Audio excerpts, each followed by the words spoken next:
പണ്ടൊരാള് കുഞ്ഞാലിയാക്കാന്റെ പീടി കയറിയിട്ട് ചായ കുടിക്കാൻ വേണ്ടി കയറിയതാണ്. അപ്പൊ അവൻ പ്രസംഗിക്കാനൊക്കെ ഒരു പോണ ആളാണ്, ഭയങ്കര ഭാഷ ഉപയോഗിക്കുന്ന ആളാണ്.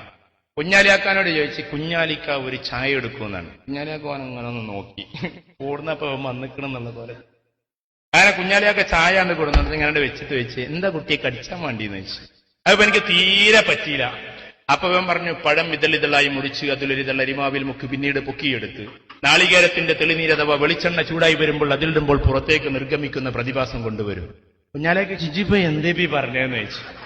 അവൻ ഒന്നും കൂടി പറഞ്ഞെടുത്ത്, പഴം ഇതളിതളായി മുറിച്ച് അതിൽ ഇട്ടേക്കരുത്, ആ ഇതൾ ഒന്നിൽ മുക്കി അതിനെ പൊക്കിയെടുത്ത് നാളികേരത്തിന്റെ തെളിനീര് അഥവാ വെളിച്ചെണ്ണ ചൂടായി വരുമ്പോൾ അതിലിടുമ്പോൾ പുറത്തേക്ക് നിർഗമിക്കുന്ന പ്രതിഭാസം. കുഞ്ഞാലിയാക്ക അൽമാർ അങ്ങനെ ചൂണ്ടിയിട്ട് വെച്ച്, ചിജി പറഞ്ഞത് ഇതിന്റെ ഉള്ളിലുണ്ടോന്ന് വെച്ചു.